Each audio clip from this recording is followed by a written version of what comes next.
ದೇವರಿಗೆ ಸ್ತೋತ್ರ. ಪೇತ್ರನು ಬರೆದ ಮೊದಲನೇ ಪತ್ರಿಕೆ 1ನೇ ಅಧ್ಯಾಯ 1ರಿಂದ ವಚನಗಳು.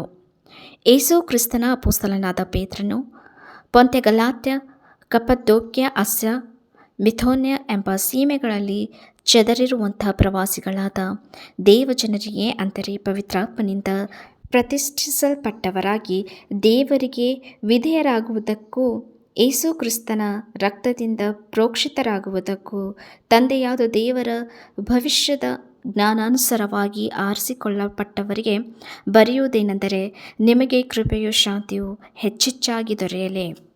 ಕ್ರೈಸ್ತರಿಗೆ ಇರುವ ಉತ್ಕೃಷ್ಟವಾದ ನಿರೀಕ್ಷೆಯನ್ನು ಕುರಿತದ್ದು. ನಮ್ಮ ಕರ್ತನಾದ ಯೇಸು ಕ್ರಿಸ್ತನ ತಂದೆಯೂ ದೇವರು ಆಗಿರುವ ಆತನಿಗೆ ಸ್ತೋತ್ರವಾಗಲಿ. ಆತನು ಯೇಸು ಕ್ರಿಸ್ತನನ್ನು ಸತ್ತವರೊಳಗಿಂದ ಎಬ್ಬಿಸಿದರಲ್ಲಿ ತನ್ನ ಮಹಾಕರುಣಾಸಾರವಾಗಿ ನಮ್ಮನ್ನು ತಿರುಗಿ ಜೀವಿಸುವಂತೆ ಮಾಡಿ, ಜೀವಕರವಾದ ನಿರೀಕ್ಷೆಯನ್ನು ನಮ್ಮಲ್ಲಿ ಹುಟ್ಟಿಸಿ, ನಮ್ಮನ್ನು ಲಯ, ಕಳಂಕ, ಕ್ಷಯಗಳಿಲ್ಲದ ಬಾಧ್ಯತೆಯನ್ನು ಎದುರು ನೋಡುವವನಾಗಿ ಮಾಡಿದನು. ಆ ಬಾಧ್ಯತೆಯು ನಿಮಗೋಸ್ಕರ ಪರಲೋಕದಲ್ಲಿ ಇಟ್ಟಿರುವುದು, ಅಂತ್ಯಕಾಲದಲ್ಲಿ ಪ್ರತ್ಯಕ್ಷವಾಗುವುದಕ್ಕೆ ಸಿದ್ಧವಾಗಿರುವ ರಕ್ಷಣೆಯು ನಂಬುವವರಾದ ನಿಮಗೆ ದೊರೆಯಬೇಕೆಂದು ದೇವರು ನಿಮ್ಮನ್ನು ತನ್ನ ಬಲದಿಂದ ಕಾಯುತ್ತಾನೆ. ನೀವು ಸದ್ಯಕ್ಕೆ ಸ್ವಲ್ಪ ಕಾಲ ದೇವರ ಚಿತ್ತಾನುಸಾರ ನಾನಾ ಕಷ್ಟಗಳಿದ್ದು ದುಃಖಿಸುವವರಾಗಿದ್ದರೂ ಆ ಪದವಿಯನ್ನು ಆಲೋಚಿಸಿ ಹರ್ಷಿಸುವವರಾಗಿದ್ದೀರಿ. ಬಂಗಾರವು ನಾಶವಾಗುವಂಥದ್ದಾಗಿದ್ದರೂ ಅದನ್ನು ಬೆಂಕಿಯಲ್ಲಿ ಪುಟಹಾಕಿ ಶೋಧಿಸುವುದುಂಟಷ್ಟೇ. ಬಂಗಾರಕ್ಕಿಂತ ಅಮೂಲ್ಯವಾಗಿರುವ ನಿಮ್ಮ ನಂಬಿಕೆಯು ಈ ಕಷ್ಟಗಳಿಂದ ಶೋಧಿತವಾಗಿ ಯೇಸು ಕ್ರಿಸ್ತನು ಪ್ರತ್ಯಕ್ಷನಾಗುವಾಗ ನಿಮಗೆ ಕೀರ್ತಿ, ಪ್ರಭಾವ, ಮಾನಗಳನ್ನು ಉಂಟುಮಾಡುವುದು. ನೀವು ಆತನನ್ನು ಕಣ್ಣಾರೆ ನೋಡಲಿಲ್ಲವಾದರೂ ಆತನನ್ನು ಪ್ರೀತಿಸುತ್ತೀರಿ. ನೀವು ಈಗ ಆತನನ್ನು ಕಾಣದಿದ್ದರೂ ಆತನಲ್ಲಿ ನಂಬಿಕೆಯಿಟ್ಟು ನಿಮ್ಮ ನಂಬಿಕೆಯ ಅಂತ್ಯಫಲವಾಗಿರುವ ಆತ್ಮರಕ್ಷಣೆಯನ್ನು ಹೊಂದುವವರಾಗಿ ಹೇಳಲಶಕ್ಯವಾದಂಥ ಪ್ರಭಾವವುಳ್ಳ ಸಂತೋಷದಿಂದ ಹರ್ಷಿಸುತ್ತೀರಿ. ದೇವರು ನಿಮಗೆ ತೋರಿಸಿರುವ ಕೃಪೆಯನ್ನು ಕುರಿತು ಮುಂತಿಳಿಸಿದ ಪ್ರವಾದಿಗಳು ಈ ರಕ್ಷಣೆಯ ವಿಷಯದಲ್ಲಿ ಸೂಕ್ಷ್ಮವಾಗಿ ವಿಚಾರಿಸಿ ಪರಿಶೋಧನೆ ಮಾಡಿದರು. ತಮ್ಮಲ್ಲಿದ್ದ ಕ್ರಿಸ್ತನ ಆತ್ಮನು ಕ್ರಿಸ್ತನಿಗೆ ಬರಬೇಕಾದ ಬಾಧೆಗಳನ್ನು, ಅವುಗಳ ತರುವಾಯ ಉಂಟಾಗುವ ಪ್ರಭಾವವನ್ನು ಮುಂದಾಗಿ ತಿಳಿಸಿದಾಗ, ಆತನು ಯಾವ ಕಾಲವನ್ನು ಇಲ್ಲವೇ ಎಂಥ ಕಾಲವನ್ನು ಸೂಚಿಸುವನೆಂಬುದನ್ನು ಅವರು ಪರಿಶೋಧನೆ ಮಾಡಿದರು. ಈ ಸಂಗತಿಗಳನ್ನು ಮುಂತಿಳಿಸುವುದರಲ್ಲಿ ತಮಗೋಸ್ಕರವಲ್ಲ, ನಿಮಗೋಸ್ಕರವೇ ಸೇವೆ ಮಾಡುವವರಾಗಿರುವೆವೆಂಬುದನ್ನು ಅವರಿಗೆ ಪ್ರಕಟವಾಯಿತು. ಅವರು ಮುಂದಾಗಿ ಹೇಳಿದ ಸಂಗತಿಗಳೇ ಈಗ ಸಂಭವಿಸಿದವು ಎಂಬ ವರ್ತಮಾನವು ಪರಲೋಕದಿಂದ ಕಳುಹಿಸಲ್ಪಟ್ಟ ಪವಿತ್ರಾತ್ಮನ ಬಲದಿಂದ ನಿಮಗೆ ಸುವಾರ್ತೆಯನ್ನು ಸಾರಿದವರ ಮೂಲಕ ನಿಮಗೆ ಪ್ರಸಿದ್ಧಿ ಮಾಡಲ್ಪಟ್ಟಿದೆ.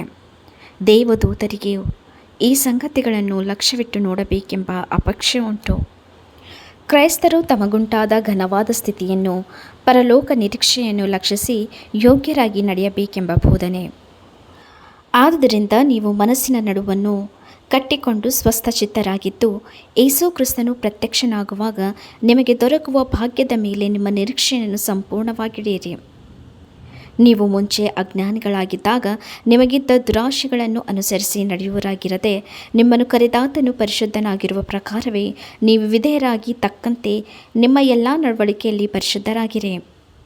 ನಾನು ಪರಿಶುದ್ಧನಾಗಿರುವುದರಿಂದ ನೀವು ಪರಿಶುದ್ಧರಾಗಿರಬೇಕು ಎಂದು ಬರೆದಿದೆಯಲ್ಲ.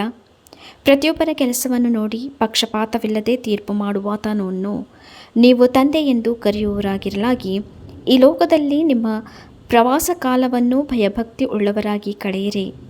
ನಿಮ್ಮ ಹಿರಿಯರು ಕಲಿಸಿಕೊಟ್ಟ ವ್ಯರ್ಥವಾದ ನಡವಳಿಕೆಯಿಂದ ನಿಮಗೆ ಬಿಡುಗಡೆಯಾದದ್ದು ಬೆಳ್ಳಿ, ಬಂಗಾರದ ಮೊದಲಾದ ನಶಿಸಿ ಹೋಗುವ ವಸ್ತುಗಳಿಂದಲ್ಲ, ಪೂರ್ಣಾಂಗವಾದ ನಿಷ್ಕಳಂಕ ಯಜ್ಞದ ಕುರಿಯ ರಕ್ತದಿಂದಲೋ ಎಂಬಂತೆ ಕ್ರಿಸ್ತನ ಅಮೂಲ್ಯವಾದ ರಕ್ತದಿಂದಲೇ ಎಂದು ಬಲ್ಲಿರಲ್ಲವೇ. ಆತನು ಜಗದುತ್ಪತ್ತಿಯ ಮೊದಲೇ ಗೊತ್ತು ಮಾಡಲ್ಪಟ್ಟು ಅಂತ್ಯಕಾಲದಲ್ಲಿ ನಿಮಗಾಗಿ ಪ್ರತ್ಯಕ್ಷನಾದನು.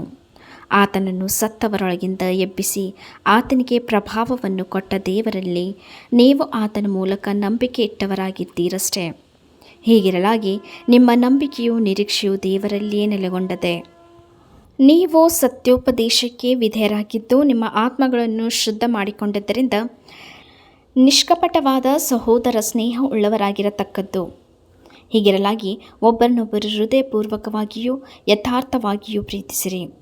ನೀವು ಪುನರ್ಜನ್ಮ ಹೊಂದಿದ್ದವರಾಗಿದ್ದೀರಲ್ಲ. ಆ ಜನ್ಮವು ನಾಶವಾಗುವ ಬೀಜದಿಂದ ಉಂಟಾದದಲ್ಲ, ನಾಶವಾಗದ ಬೀಜದಿಂದಲೇ ಉಂಟಾದದ್ದು. ಅದು ದೇವರ ಸದಾಜೀವ ಉಳ್ಳ ವಾಕ್ಯದ ಮೂಲಕವಾಗಿ ಉಂಟಾಯಿತು. ನರಜಾತಿಯೆಲ್ಲ ಹುಲ್ಲಿನ ಹಾಗಿದೆ, ಅದರ ಪ್ರಭಾವವೆಲ್ಲ ಹುಲ್ಲಿನ ಹೂವಿನಂತಿದೆ.